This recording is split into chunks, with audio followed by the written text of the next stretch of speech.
commence, hein, on n'entend pas. Ok, et là.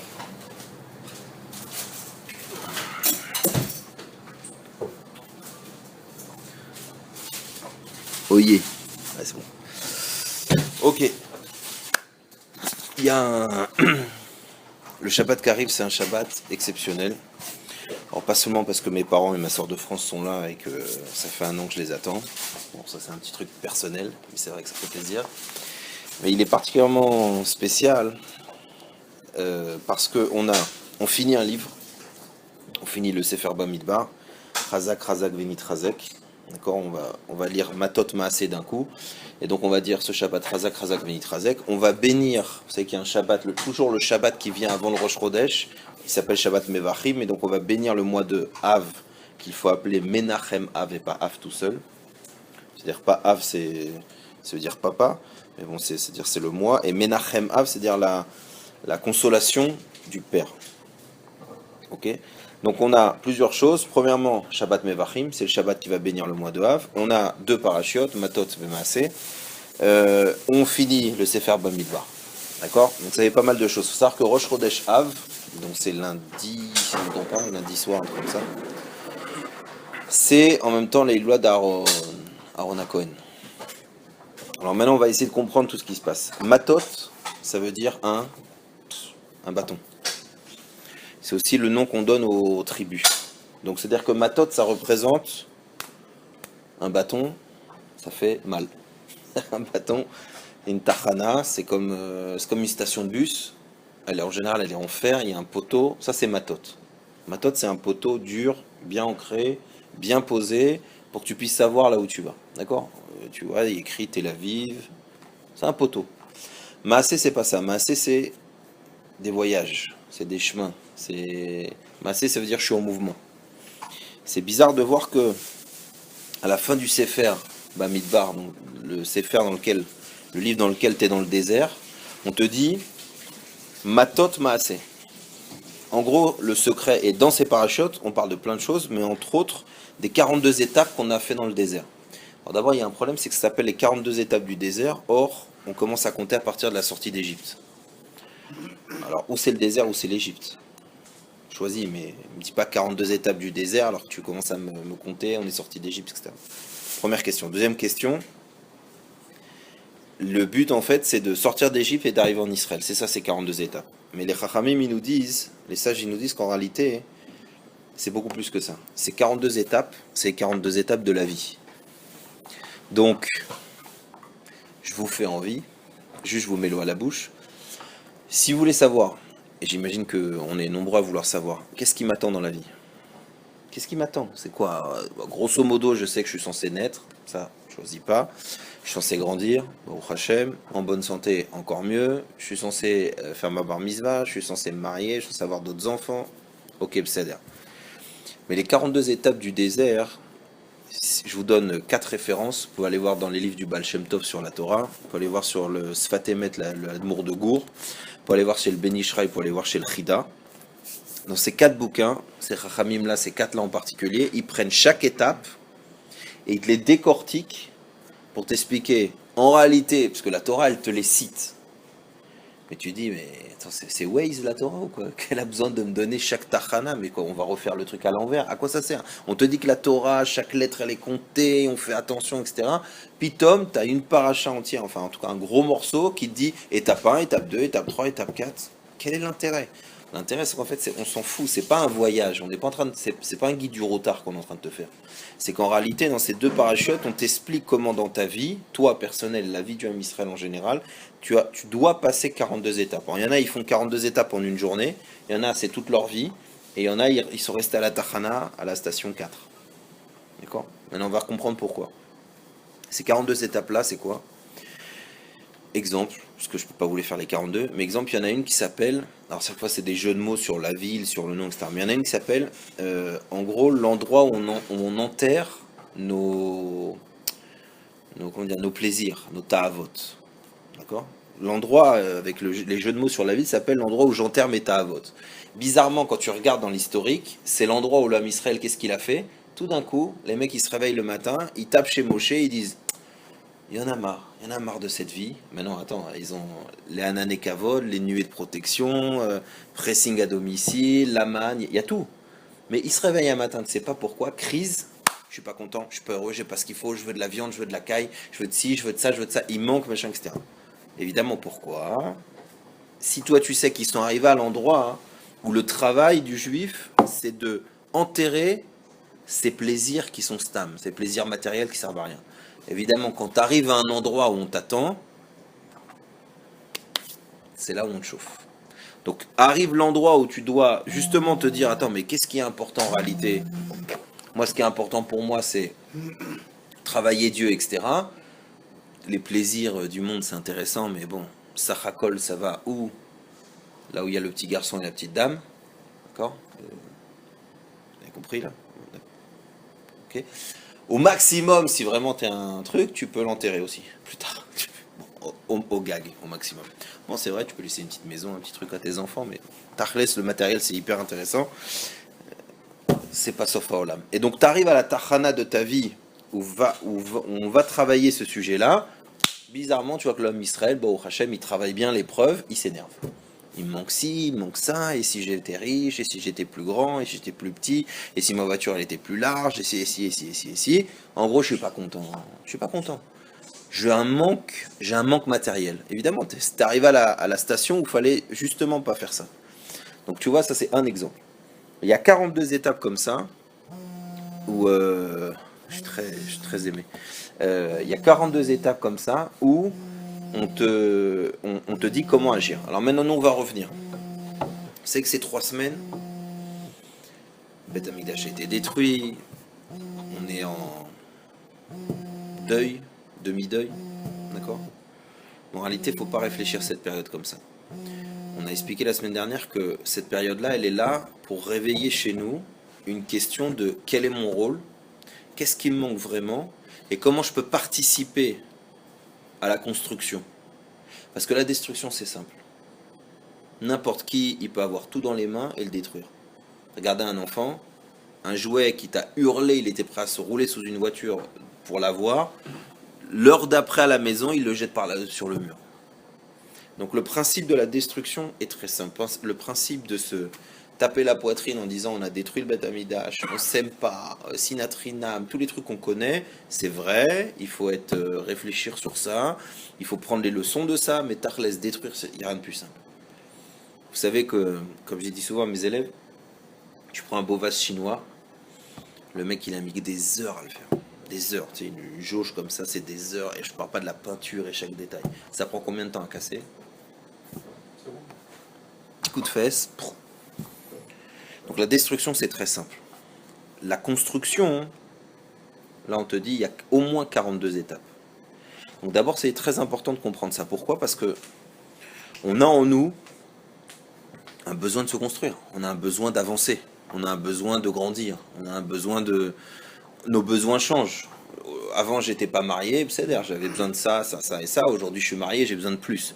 Aujourd'hui, au début, je suis Baal Tchouva, voilà, je suis content, j'ai embrassé la main du Rav, j'ai vu le Sefer Torah, super. Mais après, bon, mais je vais étudier.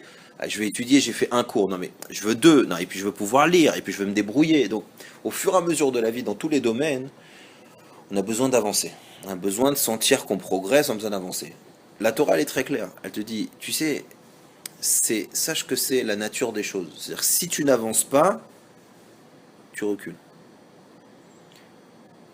C'est netto. Alors maintenant tu te dis, attends, mais est-ce que moi si je prends mon agenda d'hier et mon agenda d'aujourd'hui, est-ce que je peux honnêtement dire, Itkadamti, j'ai avancé? Pas sûr. Pas sûr. Je peux dire quoi? Je peux dire non. J'attends la prochaine station. J'attends la prochaine station. Pour l'instant, qu'est-ce qu'il y a? Voilà. Quand j'étais pas marié, je tapais des mains, marié, faut le mariage, faut le mariage, faut le mariage. Ok, t'es marié. Qu'est-ce que tu fais maintenant? Chut, tu tapes des mains. Les enfants, la maison, le travail, Ok, ta maison de travail, qu'est-ce que tu fais? Tu t'arrêtes, station, hop, tu cries. Les enfants. Après, quand t'as les enfants, qu'ils soient sympathiques, d'accord. Ok. Donc en gros, qu'est-ce que t'as fait? T'as fait matot tout seul. Matot, ça veut dire tu as une station, et tu regardes dans l'écran, c'est quand qu'on peut arriver à la station d'après. Et tout le chemin, t'es comme ça. Attends, qu'est-ce que tu veux que je fasse? Je dois aller à Tel Aviv, c'est super que je suis à Ben Gurion, ça m'intéresse pas. Alors j'attends, je regarde. Et alors, il y a des bouchons, pourquoi? Pourquoi moi? Pourquoi ce bus? Pourquoi? Hop, je grogne. Ok. Ça c'est ma tote. C'est que je pense que la vie, c'est des stations. C'est stations. Donc quand je suis à la station d'avant, je grogne parce que je vais à la station d'après. Quand je suis à la station d'après, une fois que j'ai fait le tour, d'accord? Sinon, il y a l'autre version. C'est maasé. C'est planche de surf. Je mets un peu de savon, je pose, et là on m'emmène, on m'emmène. Ça racole, c'est quoi la vie? Eh ben on verra, on verra. Aujourd'hui je suis là, super. Demain je suis là-bas, tant mieux. Je suis en arrière, tant pis. Je suis en avant, super. C'est tout, zéro. Moi je suis Zorem. Ce qui arrive, arrive. T'ouvres de l'eau, tu laisses couler. Ça c'est massé. Massé tout seul. Massé tout seul. C'est quoi la vie en gros? Habibi, arrête de te prendre la tête. C'est quoi? T'es pas marié? T'es pas marié. T'as des enfants? Tant mieux. T'en as pas? Tant mieux. Ça baba, tout est cool. Ton fils il est gentil? Super. Il est pas gentil? Ah bah, laisse-le, il fera sa vie, zéro.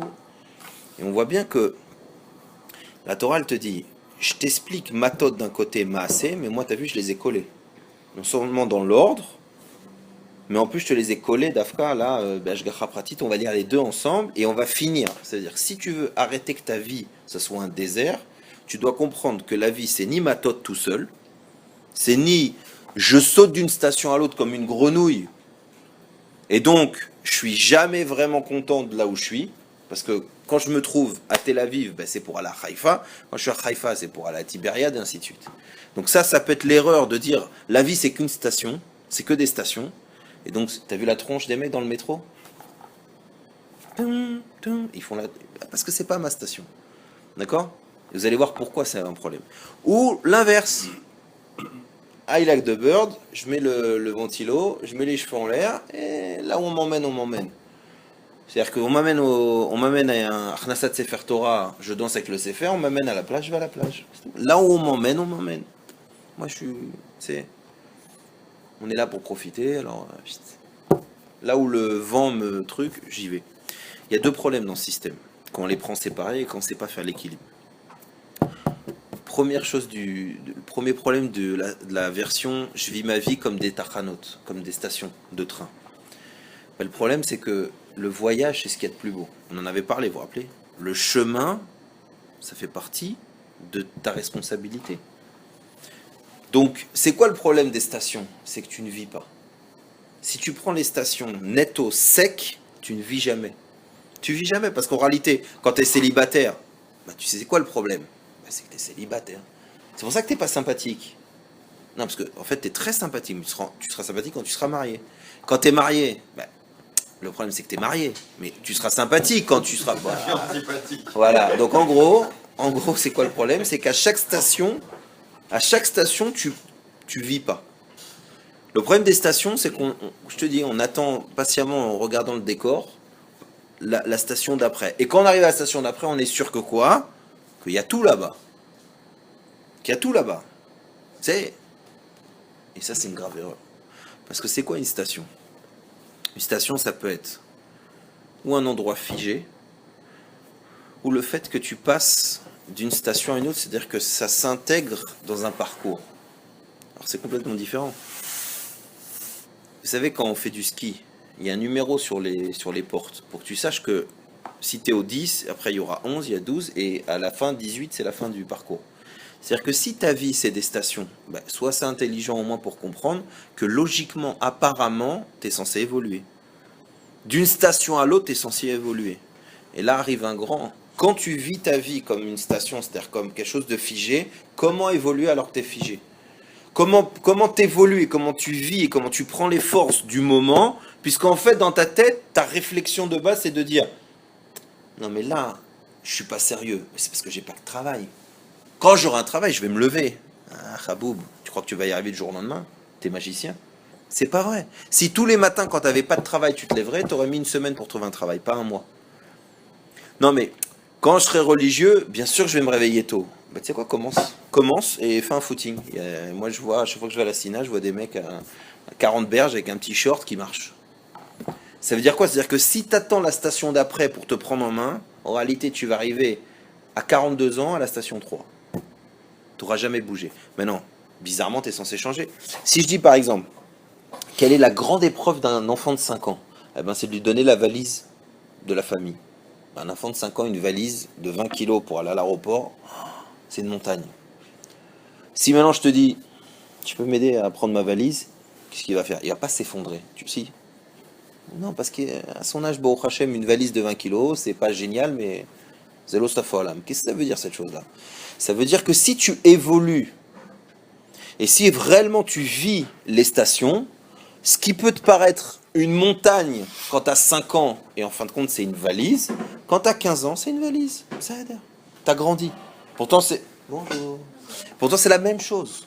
C'est la même chose. La valise c'est la même. Le poids c'est la même. Mais toi tu es censé avoir évolué. Donc ce qui à 5 ans te paraît être, par exemple, moi ma fille, elle a 1 an et demi, prendre la cuillère, des fois tu la vois, tu observes, tu dis, ah, qu'est-ce qui s'est passé? Tu sens qu'il y a une panique. Il y a une panique. C'est-à-dire quoi, il y a une panique? Tu as l'impression que dans sa main, elle, la cuillère, elle bouge.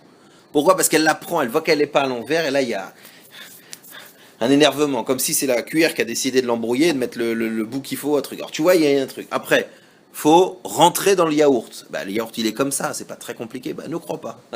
Ne crois pas. Des fois, on touche la table, et quand on a touché, on fait ça, la moitié est là. Et alors après arrive le plus dur, c'est viser autre chose que le nez. Je suis là, il faut viser la bouche. Et le problème, c'est que tu fais ça, et hop, elle se rend compte qu'elle n'a pas ouvert la bouche, donc elle ouvre. Toi, quand tu regardes ça, tu as deux façons de voir la vie.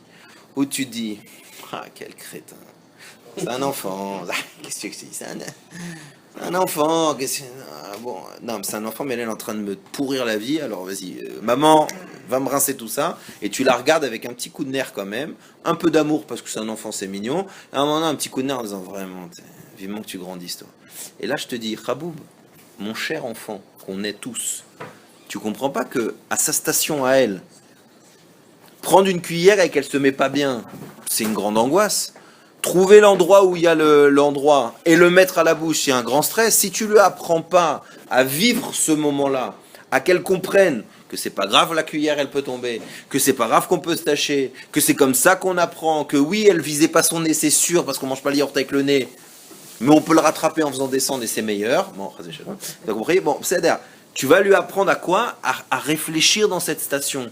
Mais tu voulais rigoler? Les parents qui n'ont pas pris le temps, comme je vous dis, qui ont eu la réaction que j'ai dit moi, en disant mais mets tes chaussures, Yahraman, mais comment on peut être aussi bête? Mes chaussures à l'envers, elles marchent à l'envers. Comment on peut? Tu dis, tu sais ce que tu fais? Tu sais pourquoi tu as ces réactions-là? Parce que toi, en fin de compte, tu es resté sur place, les tachanotes de la vie, elles sont passées devant toi, les stations sont devant toi, mais tu n'as pas pris les forces. Parce que si tu avais pris la force de cette tachana, tu comprends que quand ta fille, elle cherche le sens de la cuillère, c'est comme quand toi, tu es dans le parking et que tu cherches où on est. Ah, mais toi, tu es beaucoup plus intelligent, parce que maintenant, tu es dans la voiture, tu conduis. Mais c'est la même panique. Ou quand on te dit, ouais, achète ça ou ça, et tu es comme ça. Oui, ok, c'est la même chose, elle est face à son yaourt. Et quand tu as fait ça et que tu as fait poust, et que toi c'est la même chose, tu es arrivé, tu as dit bonjour à quelqu'un et tu t'es raté. Qu'est-ce qui s'est passé? C'est la même tachana, simplement elle est déplacée avec des forces différentes. C'est sûr que pour toi aujourd'hui la valise de 20 kilos, c'est pas une grande épreuve. Mais si tu ne sais pas apprendre à ton enfant de 5 ans à lui dire c'est très gros pour toi, tu peux juste m'aider à prendre ce sac-là, demain quand il va grandir, il n'arrivera pas à faire le même système avec un autre décor. Parce que ça racole la vie, c'est quoi? Ça racole la vie, c'est passer ce désert-là, gagner d'une étape à l'autre. Mais là encore, je suis un mec, je vous dis, j'arrive pas à décoller le matin. J'arrive pas. Alors c'est simple, ou tu pries le bon Dieu que Bezrat Hashem, tu rentres dans Tzva et Haganah et Israël, et là t'inquiète pas, ils vont tout te faire comprendre. Alors le problème c'est que là-bas, ce qui rentre pas par là, ça rentre par les gens. D'accord? Ça veut dire que tu veux pas te lever, t'inquiète pas. Alaï. Mais on veut pas ça. Pourquoi il y a écrit matot, massé? Matot c'est un bâton, on a dit. Matot c'est les coups. C'est vrai, là, que tu demandes tous. Là où on a le plus avancé, c'est quoi? Quand c'est pris un mur. Ah, ça, Baruch Hashem, on a vite avancé, souvent dans l'autre sens. C'est là, mais c'est pas une sagesse. Matot, la station, tu n'es pas obligé de te mettre le cou dans la barre quand tu y arrives. Tu peux tout simplement regarder, prendre les forces qu'il y a et attendre la prochaine. Ou aller vers la prochaine. Donc qu'est-ce qui se passe dans notre vie? Qu'est-ce qu'on a à faire? Beaucoup de choses. Mais en gros, cette paracha, elle nous dit comme ça. Tu as deux systèmes d'abord. Tu as un système qui s'appelle Matot. Dans la vie, tu as besoin d'avoir des règles. Matot, ça veut dire des règles, des klalim, des généralités, des choses qui sont fixes. Tu peux tuer un gosse en lui disant le matin, tu lui dis allez, bouge-toi, étudie, c'est ce qui est le plus important. Allez, bouge-toi, commence à faire tes devoirs. Le lendemain, allez, on est pressé, on doit aller chez mémé. Mais attends, je n'ai pas fini mes devoirs, on s'en fout, bouge. Voilà, il dit attends, 2 secondes, je refais un tri. Alors attends, c'est important, mais pas vraiment. C'est important, mais c'est pas sûr. Attends, grand-père plus important, non, sortie plus important que shiurim, que les devoirs, machin. Le gosse, tac, il fait sa calculette. Tu sais pas pourquoi, aux prochaines fois, tu lui dis allez, travaille, tu dis on peut pas, à 4 heures on va au bois. Quel rapport boss? Mais non, on sort. Toi tu dis mais il est bête celui-là ou quoi? Il a fait un autre calcul du système que tu lui as donné. Donc il faut savoir une chose, c'est plus dur de mettre des règles et de les suivre et de les garder et d'après expliquer à ton enfant ou à toi-même que la règle elle est comme ça, hein, et qu'après il y a aussi maasé, c'est-à-dire qu'il y a aussi comment tu y arrives. Mais si tu changes la règle, tu l'embrouilles. Si maintenant je te dis tu vas là à Tel Aviv, ok, 10 km. Et qu'une fois que tu arrives à 10 km, je te dis quoi, 10? Je t'ai dit 10? Ah non, 13. Ok, et que tu arrives à 13, je dis 13? Mais non, pas du tout, il y a encore 7. Tu vas me dire, dis-moi, tu me moques? Tu rigoles ou quoi? Tel Aviv, c'est combien de kilomètres? Tachles. Ça, il faut savoir. Quand on veut avancer dans la vie, il faut se mettre des vraies règles. Des vraies règles qui ne bougent pas. Après que tu ne sois pas capable, que tu aies du mal à avancer et que Tel Aviv, tu veux le faire en 5 fois, ça, c'est un autre problème. Que dans ton maasé, pour arriver à la même station, tu as quelqu'un qui va tracer les 2 heures à 100 km et c'est tout, et tu as quelqu'un qui va faire 4 arrêts. D'accord? Ça, c'est un autre problème. La règle, c'est la même. Comment y arriver, c'est différent. Tu as un enfant, tu lui dis, allez, Shuré Baït, et après on sort, il est au top, le gosse. Il est au top. Il a entendu Shuré Baït, j'ai terminé, on sort. Il sort ses cahiers, machin. T'en as un autre, faut que tu lui promettes. Dieu, qu'il soit grand, qu'il soit beau, que tu vas l'aider, et avec ça, il fait la moitié. C'est-à-dire que la règle, c'est faut faire les devoirs. Maintenant, le maasé de chacun, hein, ça, chacun, il a son chemin. Chacun, il va. La chorma, c'est d'apprendre de se débrouiller bien, c'est-à-dire de trouver le chemin qui est le plus agréable, de ne pas marcher dans la boue pour chaque chose. Mais en réalité, le chemin, c'est par rapport à toi. On a tous un chemin différent. Même dans la Vodat Hashem. Même dans la Tchouva, on est tous différents. On a un Yetzarara différent, on a un Tikkun différent, une réparation différente. Alors les règles c'est les mêmes, on doit tous se retrouver à Shari, tous se retrouver à Mincha, tous faire Avi, tous faire les Tfilin. On a tous les mêmes règles. Comment y arriver? C'est maasé de chacun. Tu as des gens qui vont... Mais on doit tous traverser ces étapes-là et vite. Maintenant, vite et bien. Maintenant, ça veut dire quoi traverser ces étapes-là? Je reviens, vous allez voir le rapport avec la fin de Bamidbar et le sujet de Rosh Chodesh Av et tout ce qu'on a vu. On a dit que le mois de Av, il faut l'appeler Menachem Av. Av, c'est le papa. Qui c'est notre père? Kadosh Baruch Hu. D'accord? On a aussi un père physique. Mais le père spirituel et physique, c'est Akadosh Baruch Hu aussi. Maintenant, on a un père. Quelle est la plus grande satisfaction d'un père pour ses enfants? Notre réponse? La même? Quelle est la... Réussir. Voir ses enfants réussir. Satisfaction d'un père, c'est quoi? Il y en a qui le sont, il y en a qui vont l'être. C'est quoi la satisfaction d'un père pour ses enfants? C'est vrai. Qu'ils soient pas à leur tour. Voilà, qu'ils avancent. C'est simple, ouais. C'est pas, y a pas, t'as pas besoin d'un doctorat pour comprendre ça. TV, quand je te dis quelle est la satisfaction d'un père, tu dis bah que mon gosse il avance, qu'il avance, qu'il grandisse. Peut-être que comme tu dis, Il va arriver un jour, lui aussi, Bezrat Hashem, à être papa, à être machin, etc. Comme tu as dit, qu'il réussisse, qu'il soit heureux, qu'il se soit épanoui, qu'il ait trouvé son chemin, qu'il a avancé. Alors on te dit, attends. Tu comprends bien une chose. Là-haut, Kadosh Baruch Hu, il est aussi ton père. Qu'est-ce qu'il veut de toi? La même chose. Razak, la même chose. Arrive cette période-là, il te dit, où t'en es dans ton matot maasé? Où t'en es dans tes étapes de ta vie? Est-ce qu'on se retrouve toujours à la même station? Ou est-ce que tu as essayé d'avancer? Est-ce qu'on se retrouve toujours avec les mêmes problèmes? Ou tu as essayé d'avancer? Est-ce que tu es heureux de ce que tu fais? Est-ce que tu vis ce que je te donne? Est-ce que tu vis ce que je te donne? Parce que un des grands problèmes, on l'a dit, un des grands problèmes de dire, bon, dès que je serai en Israël, je prends sur moi ça. Dès que je serai marié, je prends sur moi ça. On a compris que quand tu repousses la prise de décision à la station, peut-être tu restes toute ta vie à la même station et tu n'auras jamais avancé. Donc, Akadosh Baruch Hu, arrive le mois, on dit Menachem Av, tu dois consoler ton père. C'est-à-dire quoi consoler? Ça veut dire que peut-être qu'on lui fait pas plaisir. Peut-être que justement, si on remet cette image-là de moi je suis papa et j'ai mon enfant, qu'est-ce que je lui souhaite? Inverse le truc, eh ben qu'est-ce qu'il doit faire attention l'enfant? L'enfant il doit dire ouais, est-ce que je fais plaisir à papa? Est-ce que je montre à papa que je grandis? Est-ce que je montre à papa que j'avance? Est-ce que je montre à papa que je veux grandir, que je veux avancer?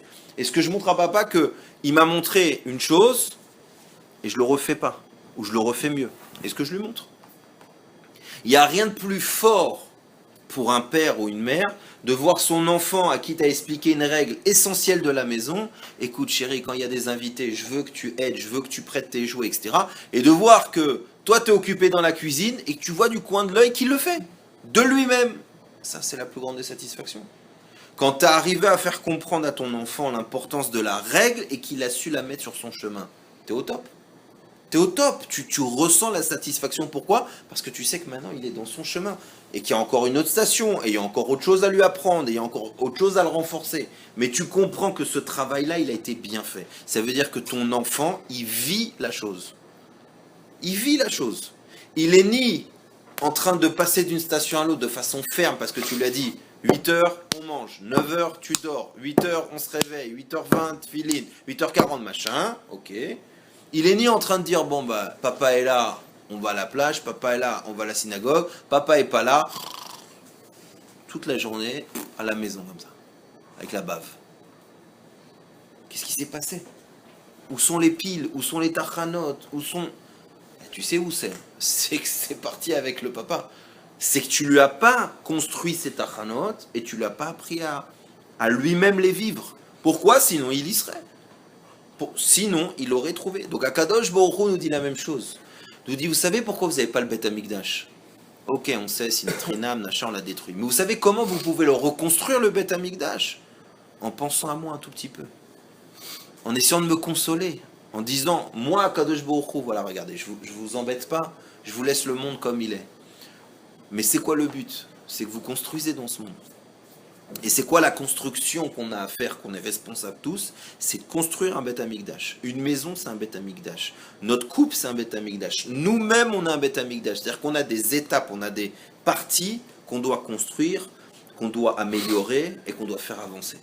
Maintenant, vous comprenez bien que si nous, et faites l'exercice, on ne va pas le faire ici parce que ça va nous foutre les nerfs et les boules et c'est pas le moment. Mais prenez une feuille, on a parlé de l'agenda. D'accord? On a dit, prends ton agenda et regarde si hier et aujourd'hui tu as avancé.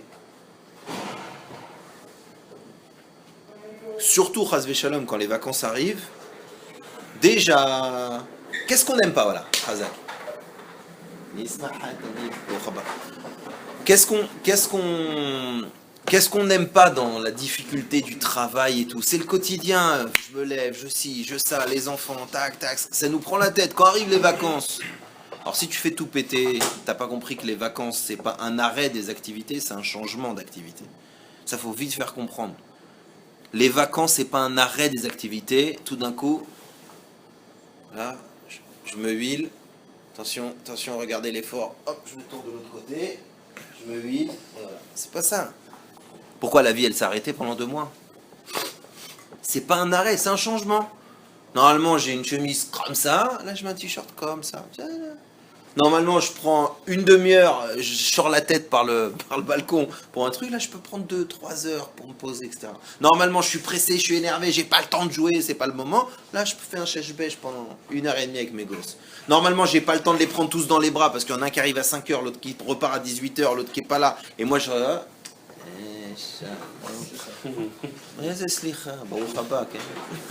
Et donc normalement c'est ça. Et là non, Baruch Hashem, je peux les prendre tous, je peux acheter un super bateau gonflable et tous les mettre. Et...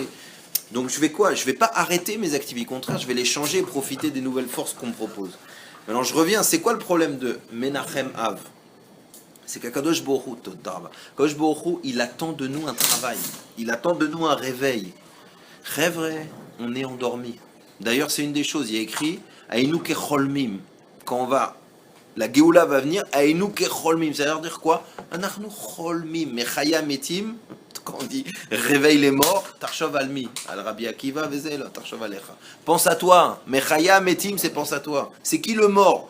Le mort, c'est un mec qui est vivant et qui fait rien, qui passe pas d'une station à l'autre, qui fait pas avancer son enfant d'une station à l'autre, et il croit qu'il fait avancer son enfant parce que Baruch Hashem, à 10 ans, la cuillère, il la met plus sur le nez. Mais c'est pas le problème de la cuillère sur le nez. Tu sais, une fois, il y avait un admour, et il y a un enfant qui monte sur la table. Imagine, Admour, Kol Anashim, les chassidim, les gens, les trucs, Torah, machin, d'un coup, il y a un gosse, il arrive, il prend et il monte sur la table avec le houmous, le zbouj, le machin. Tous les gens, il enlève et trucs et on va le tabasser dans la salle d'à côté. Là, il y a l'admour, on peut pas. D'accord? J'ai un ami. Oh. Ça va? T'as longue vie. J'ai vu une photo de toi hier. Ah bon? En Italie, non? Ouais, exact. Et donc, ils attrapent le gosse et on le jette dehors. D'un coup, l'admour, il fait hey, regarde, qu'est-ce qui vous dérange là? On est entre gens bien élevés, Torah, machin, le gosse. Désignez le père, le pourri qui l'a éduqué comme ça, s'il vous plaît. Non, on va, des noms, c'est pas possible un truc pareil. Il dit, vous avez déjà vu un adulte? Bon, c'est vrai, à certains Forbringen, à la fin, des fois, c'est possible, mais Tachles, t'as déjà vu un gosse, un adulte de 20-30 ans qui stam pour prendre du sopalin, il marche sur la table et il passe de l'autre côté? En général, à partir de 20, 30, 40 ans, c'est rare, bon, à part les grandes soirées, ok, c'est rare que tu montes sur le houmous et que tu montes sur une table. A priori, c'est rare. Donc l'admour, il leur a dit, mais qu'est-ce qui vous dérange? Qu'il est monté sur la table? C'est pas ça le problème. Le problème, c'est que vous lui avez dit, ah, mais tu l'as pas appris qu'est-ce qui était dérangeant, qu'est-ce qu'il doit apprendre. Résultat, c'est sûr que dans 10 ans, il va pas monter sur la table. Mais par contre, il n'a pas appris la leçon qu'il y avait dedans. Il n'a pas appris qu'est-ce qu'il y avait de mal et qu'est-ce qu'il devait faire dans cette truc-là. Résultat, un jour, aujourd'hui, il a 30 ans, il ne monte pas sur une table, mais il va monter sur la tête de quelqu'un. Monter sur la tête de sa petite sœur, il va écraser quelque chose quand il veut. Lui, qu'est-ce qu'il voulait? Il voulait aller dire bonjour à quelqu'un. Là-bas, de l'autre côté. Ah bon, ok. Moi, je veux un parasol, je veux une chaise, je vais éclater tous les mecs sur le passage, parce que c'est cet endroit-là le mien. Oh, pardon, hop, le sable. Ah, bah ça va, elle est allée nager, elle reviendra plus tard. Pourquoi? Parce qu'au moment où il y avait la table, qu'est-ce qui était important? Qu'on enlève le gosse de la table? Non, ce qui est important, c'est que tu vois qu'est-ce qu'il veut, quelle station il va atteindre, et tu lui expliques comment y arriver du meilleur moyen. Quand tu lui as appris ça, aujourd'hui, c'était aller chercher le houmous, demain, ça sera aller chercher ses enfants, après-demain, ça sera aller chercher autre chose. Donc, qu'est-ce qui se passe? Akadosh Baruch Hu, il nous dit dans cette période-là, vous devez me consoler. Ça veut dire quoi? Vous devez penser à moi. Je vous ai donné un tafkid, je vous ai donné un rôle dans le monde. Je vous ai donné tout pour y arriver. Tout pour y arriver. Tout pour y arriver. Simplement, vous savez c'est quoi votre problème? Atem kecholmim. Vous dormez. Vous rêvez. Rêvez de la station. Rêvez de ah, quand je serai riche, c'est sûr, moi, tenli million lomet kolayom. Eh ben, tu sais quoi? T'as 1000? Eh ben, étudie 1 heure. Fais le rapport. Qu'est-ce qu'il y a? Ah, moi, si j'ai 40 000, bah, brasse tous les matins la Gemara. Mais t'as combien? T'as 4 000? Eh ben, fais 1 heure. Pourquoi tu n'y arrives pas? C'est règle de 3. Parce que c'est pas vrai, parce qu'on ne vit pas les choses, parce qu'on n'est pas. Parce qu'à la Tachana, on dit non, quand je serai riche, c'est là que je serai mieux. C'est pas vrai. Ce n'est pas vrai. Pire que ça, non seulement c'est pas vrai, mais en plus c'est pas comme ça qu'on construit. Si tu dis à ton gosse, vivement que tu ailles à la yeshiva, que tu deviennes quelqu'un, pourquoi? Alors qu'est-ce qu'il comprend? Il se dit, bon, en attendant, puisque c'est là-bas, la Géoula. On te dit, tonton, c'est ici la Géoula, c'est à chaque instant. C'est à chaque instant que tu vis ta vie. Je prends un exemple très simple. Si on prend ce fameux agenda et qu'on voit la journée de dimanche et la journée de lundi, et on se dit, Yom Rishon, Yom Sheni, Yom Shishi, Oto Davar, Bemet Shum. Qu'est-ce que j'ai fait? Travail, Avoda, Yam, le même. Tu dis alors attends, qu'est-ce que je fais? Ça fait 2 heures que je suis à la même station, j'ai passé 1 mois à la même station. Tu sais pourquoi tu peux penser ça? Parce que tu ne sais pas vivre, tu ne sais pas prendre les choses. Aller à la plage, tu peux y aller 10 fois. 10 fois c'est différent. Si tu as les yeux ouverts. Si tu comprends qu'Akadosh Baruch Hu, il te dit pense à moi. Pense à moi. C'est-à-dire quoi pense à moi?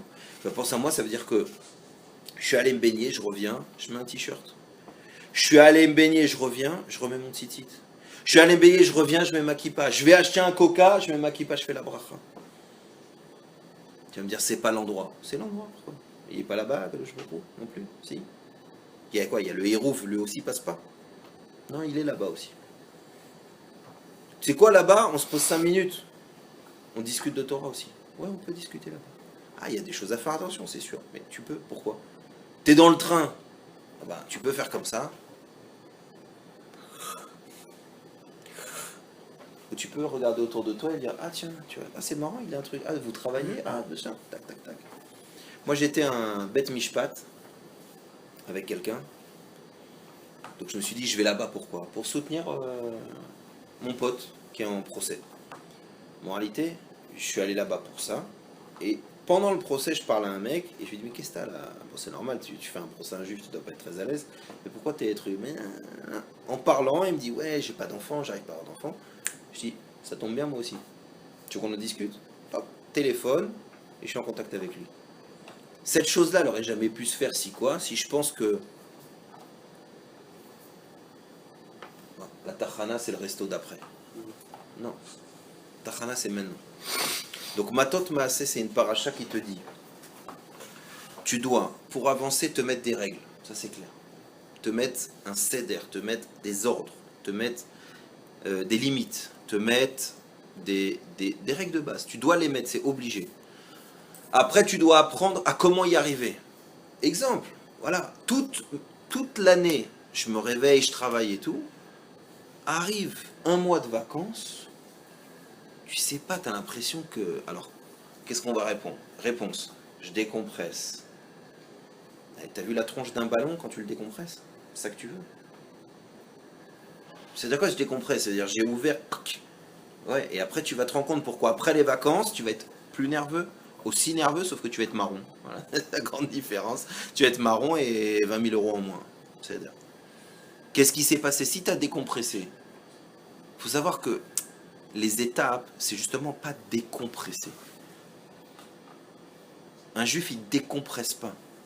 Un juif, il avance. Un juif, il construit, il rajoute.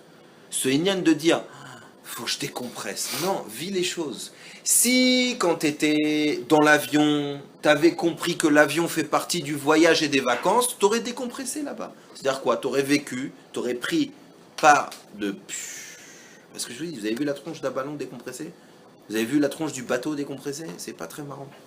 Donc on veut pas décompresser. D'accord? Sinon, tu sais quoi, comme tu dis, tu dis, tu sais quoi, moi j'en ai marre. Je veux arrêter les prises de tête, les mouvements. Alors moi j'ai toujours dit à quelqu'un, je dis, tu sais quoi, là dans la paracha on parle des nédarim. Ce qui sort de ta bouche, il faut le faire. Alors dis pas à Dieu, khalas, j'en ai marre, je veux me reposer, lâche-moi, truc. Parce que tu sais, quand tu veux rien faire et tu veux pas être en mouvement, il y a aussi une manière. Vous avez déjà vu la petite machine là? Avec le bruit, bip, bip, bip. Quand il n'y a pas de mouvement là-bas, c'était détente. Voilà. Ah ouais, c'est vrai. Alors réfléchissez bien avant de dire je veux pas de mouvement. Toute la vie, je reviens à ce qu'on a dit, toute la vie c'est être en mouvement. Toute la vie c'est comprendre que si on n'avance pas, on tombe. Si on n'avance pas, on recule. Alors pourquoi vous avez, et j'en profite, bon Hachem, des petites têtes un peu fatiguées? Qu'est-ce qui se passe? Vous savez pourquoi vous êtes fatigué? Parce que vous vivez pas. Pas parce que le rythme est dur. C'est pas vrai. C'est pas le rythme qui est dur. C'est pas le rythme qui est dur. Moi, je te dis, j'ai eu Shabbat dernier ou Shabbat d'avant 3 élèves à moi, Chayalim, chacun, l'autre il est dans Modin Sadeh, l'autre dans Sayeret de Talchanim et l'autre je sais pas quoi. Je peux vous dire que le rythme, quand ils te racontent ce qu'ils font, tu te dis ah purée, oh j'ai du temps de libre. Tu comprends pas, c'est-à-dire qu'il est brutaliste, c'est-à-dire qu'il n'y a pas de nuit, il n'y a pas de jour, il n'y a pas les kilomètres, enfin ceux qu'on fait l'armée, vous savez de quoi je parle. C'est pas Iglioni, c'est pas normal ce qu'on te met dans la tronche. Alors quand tu reviens et tu dis, oh là, 9h15, arrête, sois sérieux. Alors qu'est-ce qui se passe? Pourquoi on n'arrive pas? Pourquoi on est comme ça? Parce qu'on vit pas. C'est quoi le principe de la chayout? C'est qu'il y a de la vitalité. La vie, c'est-à-dire de la vitalité. D'où elle vient la vitalité? De toi. De toi. Si tu veux penser que ta vie, au moment où tu es, il n'y a rien à attraper, alors n'attrape rien. Attends la station plus tard. Pour être sympathique, pour parler à ta femme, pour parler à ta fille. J'avais les grands projets. J'avais prévu que je profite, que quand, si Dieu veut, j'ai le temps, je me pose avec ma gosse sur ce problème.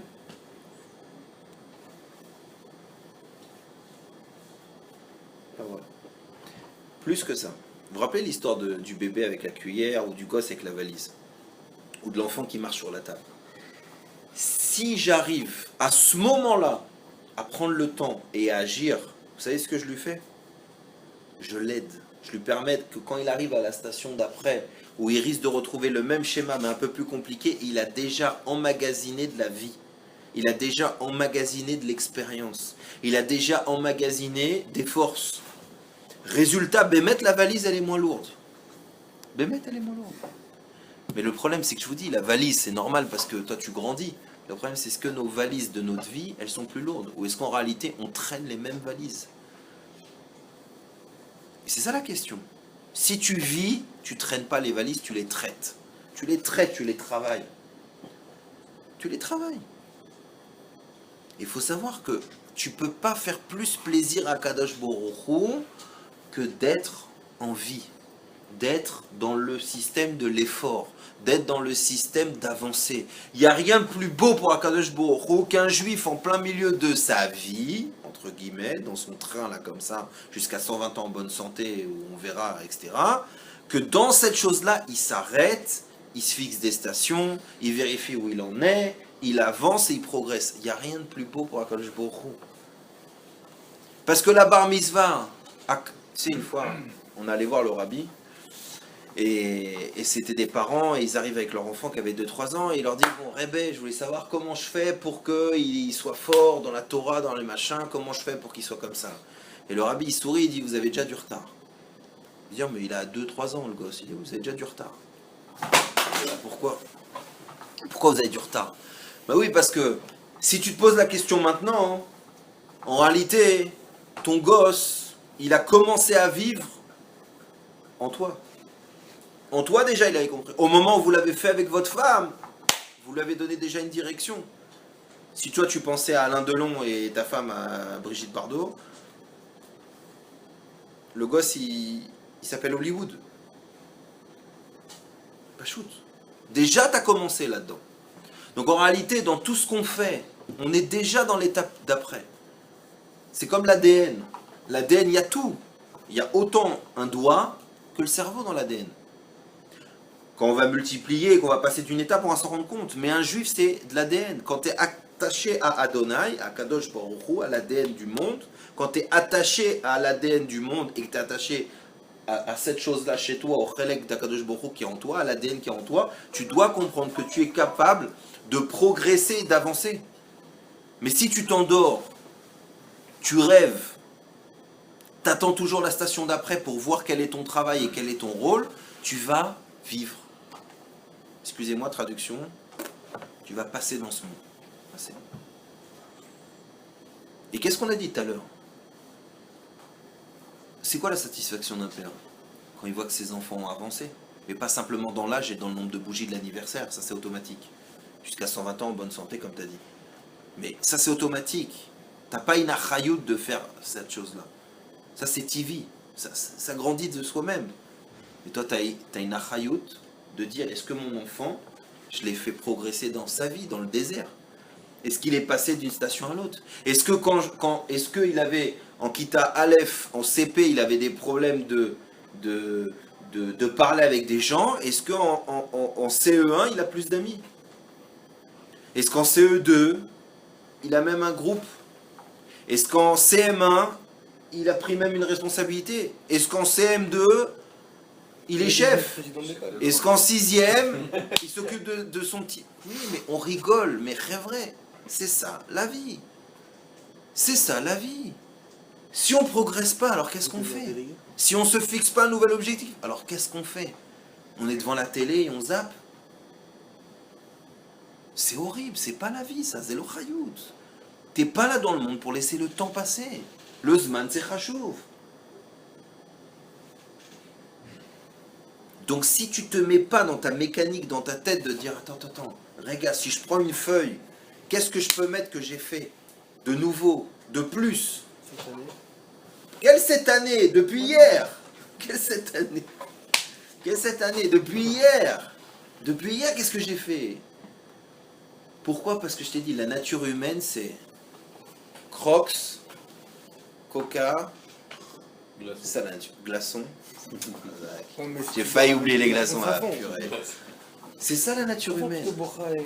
La nature humaine, c'est quoi? C'est toute l'année je fais pas le ménage et à Pessah, je me déchire. Je me déchire. C'est comme ça qu'on fait. Mais Pessah, c'est toute l'année. Quand t'as bien fait, t'arrives à Pessah, le ménage. C'est des faits normaux. C'est progresser. Faut pas oublier une chose. Si on remet toujours à plus tard, la chose, elle s'agrandit. Au début, c'était juste gérer la cuillère. Demain, c'est gérer un enfant qui ne veut pas, qui ne comprend pas, qui n'accepte pas les autres. Mais comment ça a commencé, cette non-acceptation des autres? Ça a commencé par, je sais pas, t'étais occupé, t'as dit toi, tu vas là-bas. Vous connaissez la psychologie et la psychiatrie. Le mec, il s'est fait mordre par un chien à l'âge de 5 ans. À 15 ans, il a du mal à aimer les autres. Quel rapport? Bah oui, mais ça a pris de l'ampleur. Il a fait un rapport que la vie, la douleur, le chien, tous des chiens. Il a entendu son père dire c'est tous des chiens, tous des chiens. Il a fait un rapport, j'ai des chiens autour de moi, je vais me faire mordre, je vais mettre des coups de poing. Et maintenant, il est frustré. Tu dis, mais qu'est-ce qui lui est arrivé à celui-là? Bah, qu'est-ce qui s'est arrivé? Quand il s'est fait mordre, ce qui était important, c'était de réparer la plaie, c'est vrai, mais c'était de comprendre et lui expliquer ce qui s'est passé. La Hashgacha pratique, Dieu là-haut, il t'emmène sur un chemin, mais en réalité, il t'amène sur des étapes. Et si tu ne sais pas attraper l'étape, attraper le moussard qu'il y a dans l'étape, dans le chiour, dans la rencontre avec quelqu'un, si tu ne sais pas attraper le potentiel qu'il y a de lumière, eh ben, tu es à la même station. Oh Hachem. Mais c'est plus dur à faire pour les autres que pour toi-même. Alors tu sais quoi? Fais ça pour les autres. Occupe-toi des autres. C'est plus dur à faire pour les autres que pour toi-même. Ça c'est sûr, parce Par qu'on l'exemple que s'aime. tu donnes pour les enfants. Parce par qu'on exemple. s'aime. Non, pas forcément. Je te dis, c'est ça la l'exemple que tu donnes réponse. pour les enfants. On s'adore. C'est-à-dire quand tu vois, ton enfant il va faire une bêtise ou n'importe quoi, est-ce que tu vas toujours prendre le temps de lui expliquer que c'est parce que... Tu dis c'est plus difficile pour les autres, toi? C'est plus difficile de lui, de prendre sur toi, de lui faire prendre ce temps-là à l'enfant, que de le faire pour toi-même. Alvaï. Toi, quand tu vas te retomber dans un miroir, tu vas avoir plus facilement à le Alvaï. faire Ah bah, que tu pour sais les quoi? que pour les Alvaï. enfants. Alvaï. Quand la cavote, si c'est comme ça, tant mieux, t'as peut-être une chance. Parce qu'en général, on est des grands chacham pour les autres, et pour soi... Attends, t'as déjà vu un père le matin dans la voiture? Puisqu'il dit à son gosse, allez, mais c'est pas vrai, mais allez, mais c'est tout, allez, oh, Et dès qu'il se barre, il met un peu plus le masgan et il fait, oh purée, faut que j'aille au boulot, ah, ça merde. Bah oui, jure. En général, c'est pour nous, en plus comme on s'adore. Tu sais, c'est comme le directeur n'arrive pas en retard, il était occupé. Ouais, on est tous des fils de Dieu ici. Donc en ce qui concerne nous, on a toujours dit, non mais, Ken, c'est les tefilines. Non, j'avais dit que, mais bon, mais parce que, ok, tu t'adores. Mais s'il y a quelqu'un qui est à côté de toi et il y a des tefilines là, tu vas dire, non, mais c'est tellement difficile, il est là, Esri d'accord, tchic-tchac. Mais c'est normal, c'est pas toi qui dois faire l'effort. Donc faut savoir, Rovazman, c'est l'inverse. Nous on s'adore, c'est-à-dire que si on aurait pu mettre à la place de la mezouza une photo de nous pour s'embrasser à chaque porte, on l'aurait fait. Non, on s'adore, on s'excuse, on se trouve sympathique. Quand on s'énerve et qu'on s'est calmé, qu'est-ce qu'on dit? Ben, ça va maintenant. Ben oui, parce que le Olam, c'est moi. Que j'ai cassé la maison, que j'ai vexé ma femme, que ma gosse, elle est encore en train de trembler. Ben, calmez-vous maintenant. C'est insupportable les gens. Hein. Ils savent pas se prendre en main. C'est normal, toi, une fois que t'as refait, t'as descendu les durites, tu te dis qu'est-ce qu'il y a? Quelqu'un a été touché? Ah bon? Oh, relativise. Donc en général, c'est pour nous qu'on a beaucoup de mal. Donc c'est pour ça aussi que, dans ce fameux chemin-là qu'on est en train d'entreprendre, on doit, je répète, je reprends tout au début, la vie, la vie, ça doit se vivre. Ah, vous allez dire, purée, heureusement que je suis venu ce matin, parce que, tu te rends compte si tu avais raté cette phrase dans ta vie? C'est catastrophique. Eh ben oui, rigoler, mais Bémet, c'est ça. La vie, ça doit se vivre. Le Harizal, tout le monde en parle, c'est 36 ans sur Terre. Eh ben il a pas chômé, je te le dis moi. Parce qu'en 36 berges, laisser une trace indélébile dans le monde de la Torah, tu vas à Tzfat, ça, à part le mikvé, ça sent le Harizal. Comment il a fait 36 ans? Mais moi en 36 ans, j'ai à peine... oui, bon, ça va. Doucement le couple, doucement l'éducation, doucement la Torah. Là, en 36 ans, il n'a pas fait tomber quelque chose. En plus, ça continue. Donc la vraie question, c'est se dire, où je me dis, papa là-haut, il m'a mis à moi, mais moi je suis un figurant en fait. Tu sais, dans les films, t'as 40 personnes qui traversent, donc on s'en fout de... T'attends quoi? T'attends Bruce Willis qui court avec la voiture? Ou à côté, ou sur, on s'en fout, t'as compris? Donc toi, tu as qu'à te dire, non mais moi, Stam, moi je suis Stam ici, c'est rare. Alors Bémet, je peux comprendre que quelqu'un il dit, moi j'ai pas envie d'avoir le premier rôle. C'est-à-dire... Ok, mais c'est pas kiffant. Si ta vie t'as pas le premier rôle, alors tu l'auras quand? Sur quoi? Sur quoi? Il est où ton challenge? C'est de rajouter dans la liste de boulot, dodo, enterrement, naissance. Ok, c'est on a compris que ça marche comme ça. Mais elle est où ta chayout à toi? Elle est où ton business à toi? Pourquoi toi on va te retenir? Qu'est-ce que tu auras fait toi de plus? Qu'est-ce que tu auras transmis? 42 étapes, très vrai. Traduction en lettres. 42 en lettres, ça donne quoi? Même bête. Même bête. Inverse, Batman. ça veut dire Battement. bam. Ça vous rappelle rien? Bam. Bam. Ça vous rappelle rien? Il n'y a pas une fila qu'on fait? Schéma. Oh là là là là là là. Viens. C'est de Cohen. Vas-y. Ah, ouais. T'es bouillant, je sens. Bam. C'est quoi ça? De quoi on parle là-bas? C'est quoi le pasouk?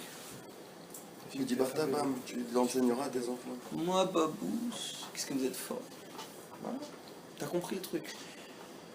Le Chodesh Av, le sens, parce que chaque mois il a un sens, la vue, le machin. Le sens, le rouge de Chodesh Av, c'est le schéma, c'est entendre. 42 étapes de la vie pour dire à ton enfant, Vedi Barta, bam.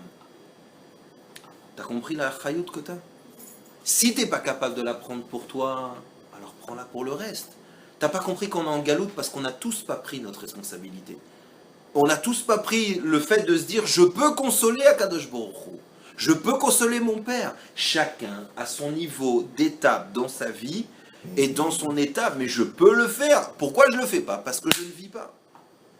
Parce que je comprends pas qu'aujourd'hui consoler mon père, c'est mettre un t-shirt. Consoler mon père demain, c'est mettre un titit. Consoler mon père demain, c'est m'asseoir 5 minutes avec ma soeur pour lui expliquer des mathématiques.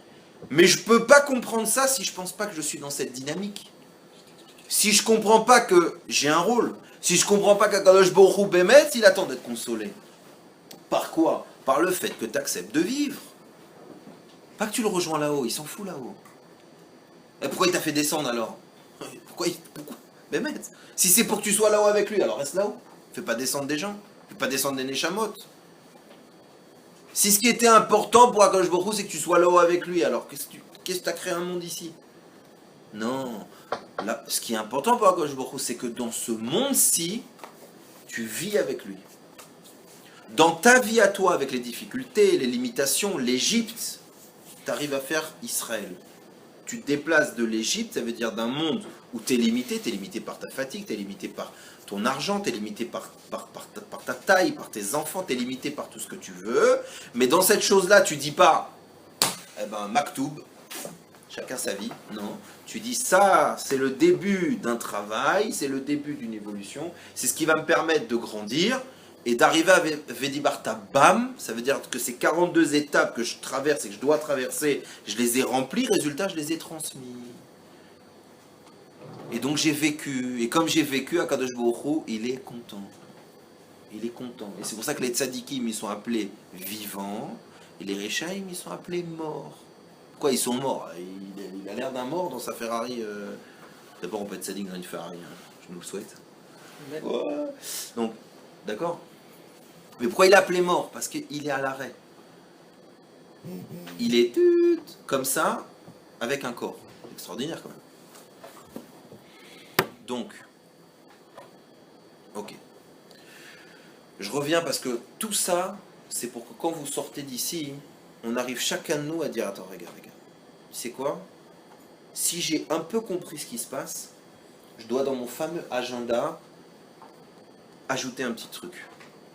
Vous savez quoi? Soyons pas fous. On va pas dire ajouter. On va dire vivre autrement. Un point. Un point. D'accord? Bah, on va pas se lancer. Moi, je préférais que on avance. Mais disons qu'on veut pas avancer, alors viens, on fait une chose mieux. Exemple. Vous savez que dans cette période-là, on doit étudier les lois du Beth Amikdash. On doit étudier les lois de la Géoula. Pourquoi? Parce que comment tu veux espérer quelque chose si tu ne sais pas ce que tu es censé gagner? Oui, et pourquoi? Ça sert à quoi? Ta'achles, ok, c'est sympathique et tout, mais ça sert à quoi? Je suis censé gagner quoi dans l'histoire? Alors il faut étudier. Et évidemment, dès que tu commences à étudier, tu dis attends. Déjà, Birla, j'ai l'impression que problème de banque, c'est fini. Problème de santé, fini. Tu sais quoi? Oui, rien que pour ça, déjà, ça y est, tu as trouvé quelques motivations. T'es pas allé dans tous les systèmes de pourquoi, l'attachement à Dieu, les mondes, le tikkun haolam, etc. T'es pas rentré là-dedans, mais rien qu'on t'a dit, fini le.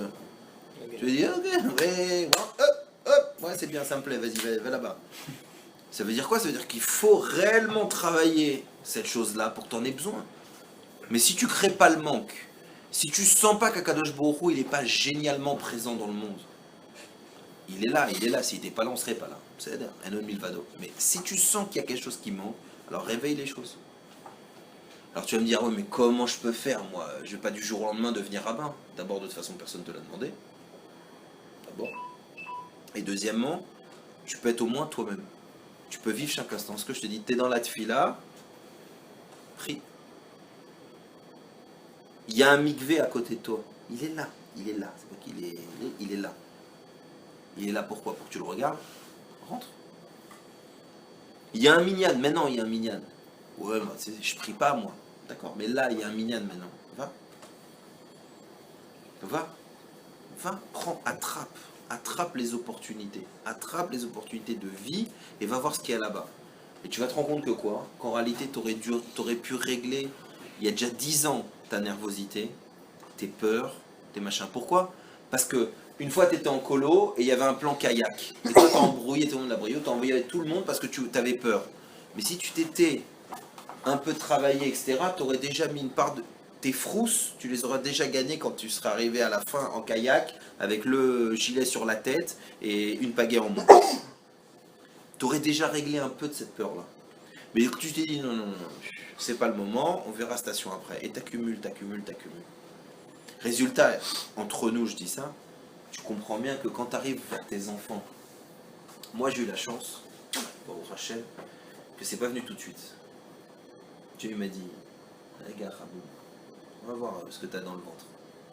T'adores ta femme, mais je vais te faire aller rester avec elle en tête à tête. Tu vas voir les bougies, même les bougies, ils vont. Ça va être l'angoisse. On va voir ce que tu as dans le ventre.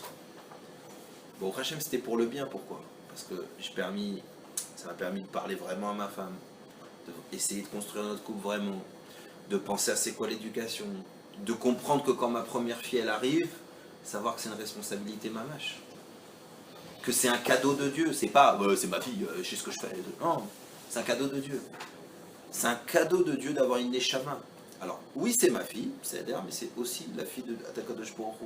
Donc, il faut que je lui apprenne les états, il faut que je lui apprenne la patience, il faut que je lui apprenne la tfila, il faut tout. C'est une responsabilité mamache. Même sur toi. Donc, on revient à tout ce qu'on a dit. Chai, c'est 18. C'est la Amida. À vous de vous poser la question. Est-ce que vous voulez vous tenir face à la vie et commencer à la vivre? Ou est-ce que vous voulez que le train passe, que les stations passent, et que vous vous rendiez compte que Baruch Hashem, Dieu a fait un miracle, qu'on grandit de façon naturelle? Parce que Chas Shalom, si on avait la taille de notre avancée spirituelle ou nos avancées, ce serait marrant à voir. Lo alem. Pour certains, il y aurait une grosse tête, un tout petit cœur comme ça, un pois chiche, et ainsi de suite.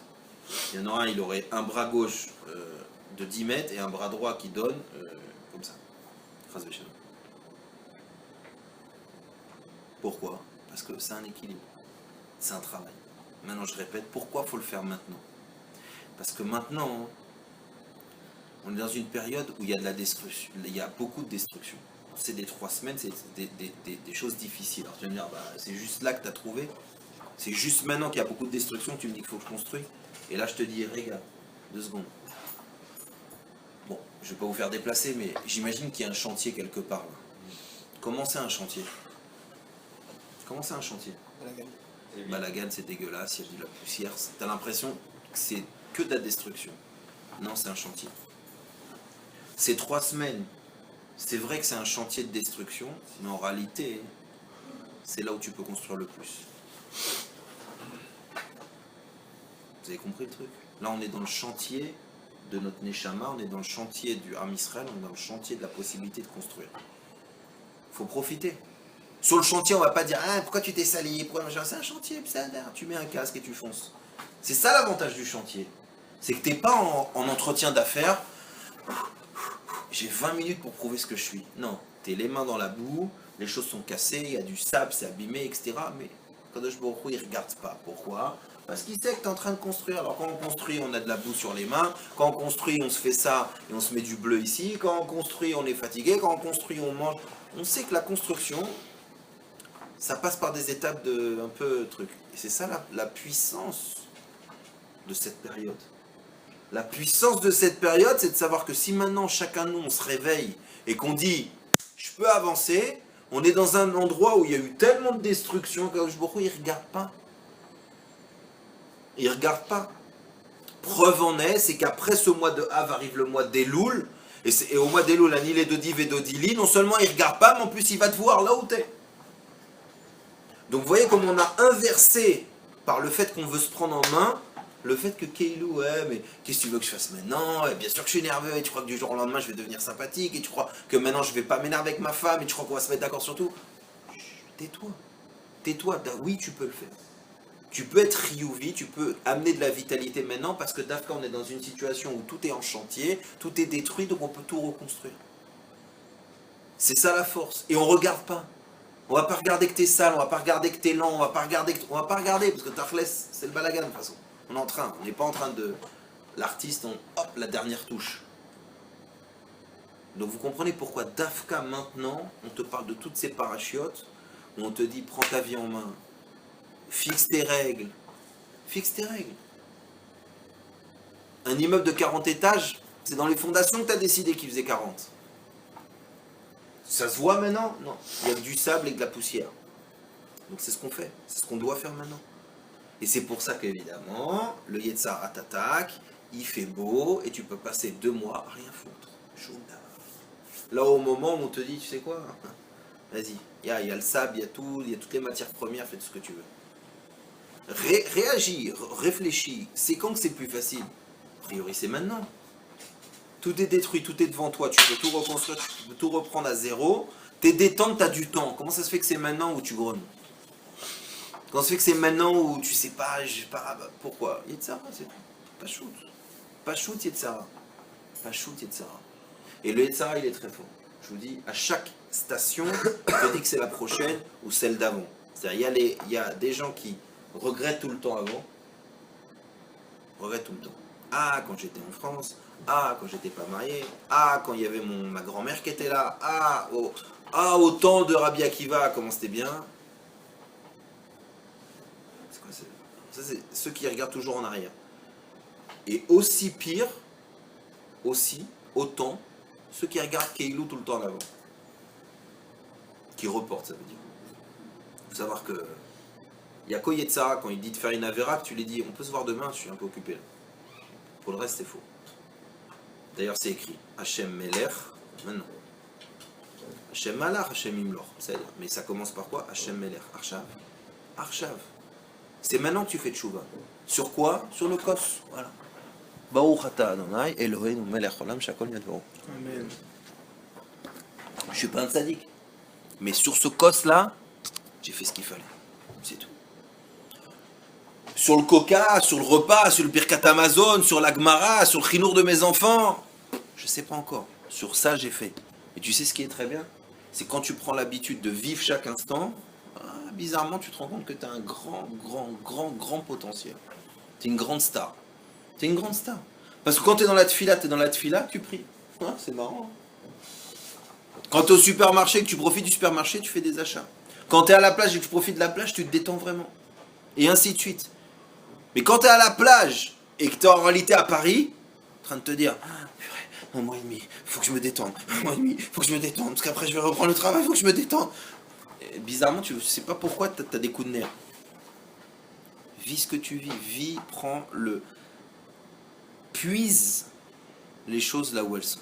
Alors, Bezrat Hashem, je conclus et je vous explique. C'est un travail. Cette chose-là, c'est une avoda. Mais c'est une avoda d'abord de conscience, dans la tête. Est-ce que tu penses que tu es dans ce olamazé vivant, avec une achayout réelle, avec une responsabilité réelle, et avec le fait qu'Akadosh Baruch Hu, tu peux le consoler. Ça veut dire quoi, tu peux le consoler? On répète, c'est simple. C'est quoi la consolation d'un père? C'est de voir que l'enfant, il avance, il vit, il se prend en main, il progresse. Il progresse. Toi, quand ton enfant, il tire la balle, il n'a pas marqué le but, mais il tire la balle, alors que d'habitude, il la touche pas, t'es heureux. T'es heureux, tu lui as dit, t'as bien joué aujourd'hui. Hein. Ah, t'as vu? Pourquoi? Parce que t'as vu la progression. Très vrai, Kadosh Baruch Hu, il nous regarde. Il te dit, progresse dans ta vie, Ribono Shel Olam, t'as 40 berges, t'as 30 berges, t'as 20 ans. Et me dis pas, oui, mais si tu me donnes une femme... Arrête, c'est du Yetzara. Profite maintenant. Ce que t'as, c'est les meilleures cartes pour grandir maintenant. Plus tard, tu verras. Mais profite maintenant. Je te dis, moi, c'est ce que j'ai dit à ce mec-là qui a du mal à avoir des enfants. Je lui ai dit, tu n'es pas en train de perdre du temps. C'est pas, ma voisine, elle en a 8, hein, ils sont mariés depuis 3 ans. C'est pas possible. Et moi, c'est pas ça la vie. C'est pas ça. C'est pas ça la vie. Tu n'es pas en train de perdre du temps. Tu es en train de gagner du temps si tu construis. La maison, elle sera plus prête. L'enfant, il n'aura pas besoin que tu cries 10 fois parce que tu as appris à crier 3 fois. Donc, il y a 7 que tu as déjà réparé. Donc gagne du temps, mais gagne du temps si tu construis. Sinon, tu as raison. Le temps passe, qu'est-ce qui se passe? Le temps passe, qu'est-ce qui se passe? Quand tu es comme ça dans un aéroport et que l'avion, il n'arrive pas, mais qu'est-ce qu'il y a? Mais qu'est-ce qui se passe? C'est les bagages? C'est l'avion? C'est l'aile? C'est le moteur? Alors tu sais quoi? Tu n'es pas pilote? Tu travailles pas là-bas? Alors qu'est-ce que tu vas faire de ce temps-là? Pose-toi, va voir le duty free, discute, rigole. Fais un jeu, bouge, fais quelque chose. Yallah, chayout, fais, trouve, bouge-toi.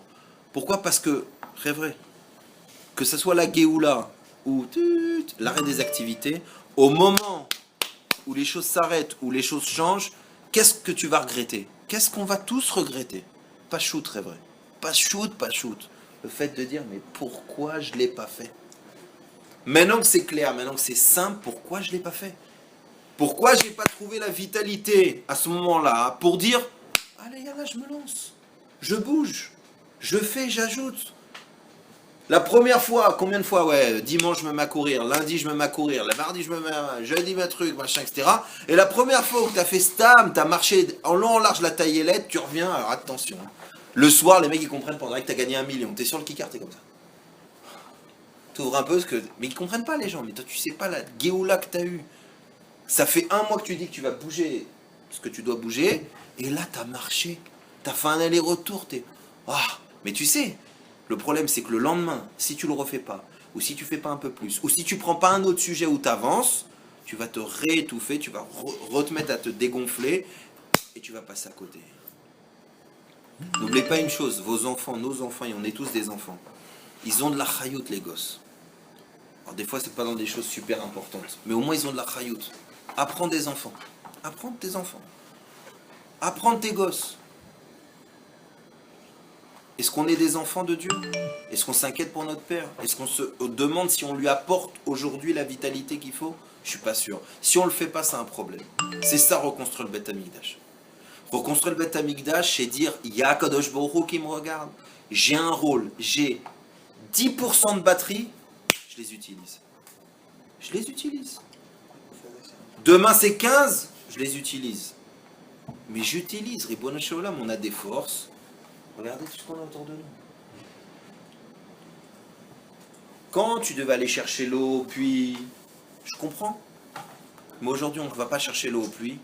On peut commander son Shabbat en 3 minutes. Pourquoi faire? Pourquoi faire?